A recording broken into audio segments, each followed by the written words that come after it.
messing around. Hey, it's a loft meeting. Loft meeting. Calling a loft meeting. What's up, roomies? How you doing? How we feeling today? Feeling good? I'm feeling really good. Having a great day. Sunshine all the time. Here in LA. It's nice, right? And, don't be like, well, it's talking about sunshine. The rest of us are freezing. I lived in Toronto, okay, for many, many years. I lived in Canada for a billion years. Edmonton, hello. You can't get colder than Edmonton. It's like minus 78 in March. So I've earned this. Okay. I don't want to hear any of this. Like, ugh, she has no idea. Or I love seasons. I love seasons too. But it is very nice to be sitting here in February with some sunshine after all of my cold Canadian springs.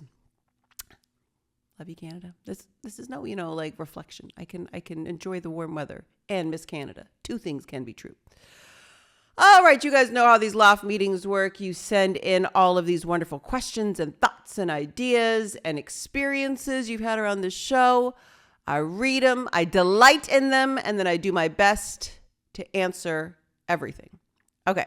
Hi, Hannah. I'm deep in my 300th, kidding, kind of, watch of New Girl, and it occurs to me this show never mentions Jess can sing.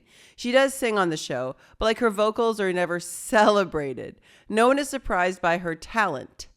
I was wondering if that was a show decision, like is it a wink to the audience who knows Zoe's abilities, or was this a Zoe decision to focus on acting and not singing on the show? Thanks for making an incredible podcast. It's been fun to relive this series with your commentary and behind the scenes stories, Rachel M. It's so funny. We just did the recap for Exes, and I think Zoe says something in it that just made me laugh, where she says something like, I have a natural instinct for comedy. It made me laugh out loud so much because I was like, y'all cheeky writers doing a little inside joke for yourself. She says that as Jess, but obviously Zoe has a natural talent for comedy. I think it's the same with the singing. I remember reading the pilot, right? Where she goes like, she sings to herself a lot. Remember that from the pilot? And I was like, they have to make some reference to singing. Like, especially when this show came out, like Zoe was front and center with her band. Everybody knew what an incredibly talented singer she was. And she was on tour and she was doing like wonderful. So I think they were really smart to make Jess, not Zoe, just be like a replica of Zoe. They created a distinct character in Jess, but you've got this talent in this actress. She can sing and everybody wants to hear her sing, right? And so I think that they found a natural way, which is to make it like her little like anxiety quirk, right? That she does. She kind of sings to herself if she's feeling nervous, and she doesn't have to, be like a belter or sing a big song and everybody be like, wow, what a voice, because it's like a nervous tick that she kind of does. And I thought it was so smart of the show. And I remember that in the pilot. And I remember being excited, being like, oh my gosh, I'm going to get to hear Zoe Deschanel sing on set, And, and she did it in this perfect way that fit the character, but also I think like satisfied the fans who wanted to hear Zoe sing. So it was super smart, really delicate, really nuanced how they kind of wove that in character wise. So I think that's how I felt about it. I think that was probably their thinking of like, how do we use this natural talent and what everyone's going to be like hoping happens and not just make it non-existent, but she can't be like some phenomenal singer like Zoe is. How do we make it work? And I think they did it perfectly. No surprise. New Girl. All right, next question from Monica G. Hannah and Lamorne.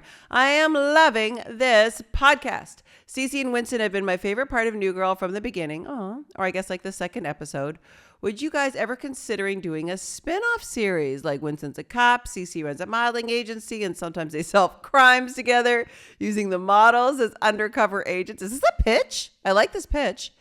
LOL, it's a stretch, but I love the two of you back on my screen. Well, Monica, I think this is going to have to do. Watching Lamorne and I do a podcast together, I think we solve kind of like small New Girl crimes, tiny mysteries, like the bear. And, we investigate like cops and we look cute like models. I don't think we would do a spin-off series together, but I do feel like Lamorne and I, with our friendship, that goes back 1 billion years now, we've basically never not worked together. We've always found a way to work together. And the reason why that is so intentional is we'll always be friends forever till we're, 200 years old. But, life is busy, right? Life is busy. And the way these acting jobs work is they're really long hours and they take you different places. And so then when you're trying to see your friends, when you work in this industry, it often is quite difficult because you're, working crazy hours and you're far away from each other and you get moved around. And so you see each other not so often. But if you can find a way to work together, then you get to hang out with your friend all the time. And that really was one of the reasons we really wanted to do this podcast, because we're like, we miss each other. But if we could figure out how to hang out every week, then we get to see each other. Lamorne and I are used to sharing a trailer for a decade. We're used to seeing each other every day and, chatting about nothing. And being really honest with each other and very transparent about things. And so we had to figure out a way. And this podcast was that. We get to hang out every week. We get to tell the truth. We get to make each other laugh. We get to connect with fans, which is a passion for both of us. So yeah, I feel like this is the spinoff, girl. You're here. We're doing it. All right. Celia D sent in a letter. It says, "Hey, Hannah, my sister and I were talking about Schmidt the other day, as you do. She insisted that Schmidt had to go back to Elizabeth for 2 reasons. First, he had to resolve his own issues around his internalized fat phobia and fear of not being good enough. And second, so he could be a better man for Cece. I think if a guy cheats once, he's bound to do it again, but I still kind of root for Cece and Schmidt. So confusing. What do you think? Did Elizabeth make Schmidt a better man for Cece, or did he just hurt 2 wonderful women by acting like a child?" I will say this. Look, for the show, for the story, wonderful, of course. Makes perfect sense. Elizabeth gave him some growth. He needed the growth. Elizabeth is wonderful and smart and honest and strong and cool and gorgeous and sexy and all the things. But in real life, as a human, not in a fictional show where you have to build drama and story points. No, I am not here for anybody to learn on anybody by hurting them. So I think he just hurt 2 wonderful women by acting like a child. Okay. I'm not here for it. I'm not going to support it. I don't think that it's something that we should. I watch Love Island. Everybody who knows me knows I watch Love Island. I love it so much, that show. Anybody who's been on Love Island, I am a fan. The thing that makes me the craziest is the we need a test. We need a test? Just say, I'm not 100% sure on this relationship I've got going on. I think I still need to explore dating other people. That's being a mature human and saying what you really mean. But to say, I need to go and make out, sleep with, get emotionally invested, whatever it is, with someone else so I can see if this is real, is some okay? So I love that, by the way, you guys are dissecting and analyzing Schmidt. I do love that. I love that this show is not just oh, what a laugh. Is also let's look at relationships. Let's look at this man's growth. Was he justified? Did this make sense? What was this really about? I love that. That's what this whole podcast is about. What's really going on? Let's dig into these characters. Next, we have Anya. Lamorne and Hannah, I have a question. Are Coach and Cece remembering a different makeout than the rest of us in the sisters episode? Because as you've said it wasn't that good, LOL. Was that scene written because you guys had such an awkward time? And does the fact that Cece and Coach become friends prove you can be friends with your ex? Does one date count as an ex? I'm going to count it. Anyway, thanks for the pod. It's been a constant comfort on my long drives to work. Well, thanks, Anya. So funny you say that because I have thought a lot about it. And I think that was written because that was the truth of what happened between Dameon and I. Dameon and I don't have chemistry like that. We have best friend chemistry. We're super close friends till, now, today. We don't have chemistry like that. And so it was so awkward to shoot. It was a total disaster. We were laughing too hard. He really did hurt my tooth.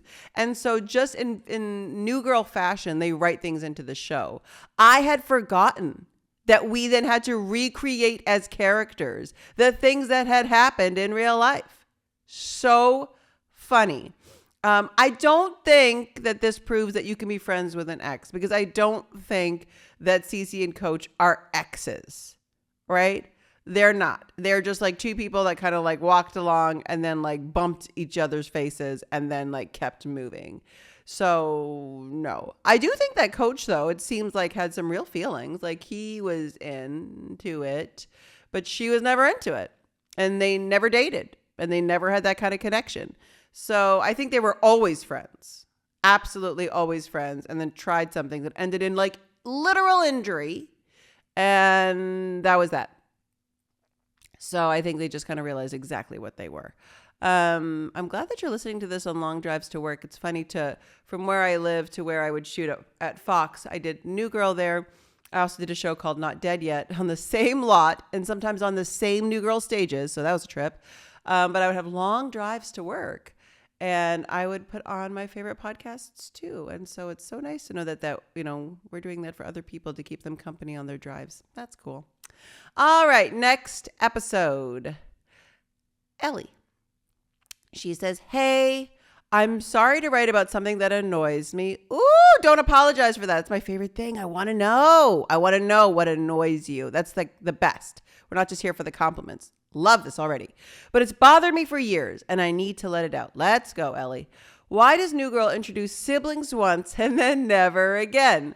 Winston's sister's in one episode, and you never hear from her again. Then we get 2 episodes with Jess's sister, and then she's tossed out like yesterday's garbage. My 3 siblings, though we live all over, are a really important influence in my life, and it just seems so strange to never get a call or even a mention on the holidays. I realize it's not your department, but what's going on with that? Thanks, Ellie. Okay, here's my thought on it, because I thought about it too when I rewatched the sisters stuff. I was like, I feel like the core of New Girl, and I appreciate this so much, is that it's about that like stage, age, era of your life where, sorry, my allergies are making me crazy. I was talking about this last week. Allergies in LA. I feel like this whole show was created about this time in your life where your friends are your chosen family. Like you see that brotherhood between the boys. You see the sisterhood between Cece and Jess. And you see that kind of family dynamic with all of them. And I think that was just always like the core of the storytelling, the core of the heart of this, like the show was how they relied on each other as chosen family. They weren't living with their brother and sister anymore, where that's who you called. You called this, this chosen brother, this chosen sister. But you're also still in that age where like you miss your mom and dad. Like you become like a little kid a bit, which is why I think you do see some of like the parental stuff. Not a ton, but like a bit more than we ever like hear of all the siblings again and again. I like that they're referenced. I like that you kind of get a little more backstory on these characters, like who their siblings were, and then you can kind of get a little information of probably what their childhood was like. But they didn't want it to be the focus. I feel like this is just about chosen family, that moment in your life where you've moved out of your parents' home, away from your siblings, but you're not married, you don't have kids yet, and you've got roommates. And they become the people you rely on. And I think that was always just what the story was always about. That's what New Girl is. And so they always had to stay true to that. That's my theory. Just a theory, but that's my theory on that. Thanks, Ellie. That's a great question. Thought-provoking question. And very valid. All right. That is the show. So go to our website, themessaroundpod.com, to check out our latest merch. It always sells out. It goes so quick, you guys. We do drops all the time. So if you sign up to themessaroundpod.com, you'll actually get an email so you'll know when the drops come. We also send out sometimes like special little gifts gifts, like discount codes sometimes. So it's only for people on that mailing list. So hop on that. Please send in your questions, the things that annoy you, the thoughts that you have on the show. Anything. If you made a cool craft that's New Girl inspired, send us a photo. I want to see it. We want to share it. Send it to us at themessaroundpod@gmail.com. Follow us on IG, The Mess Around Pod. We love ya. We will see you next week. Bye, babes. That was The Mess Around, an iHeartMedia production. Our executive producer is Joelle Monique. Our senior producer is Abu Zafar. Bei Wang provided engineering and editing services. Additional production from Daniel Goodman, Wendy Heisler, and Kyle Chevron. Our theme song was written and composed by Ronald Jukebox Jackson. Catch you next time. Bye.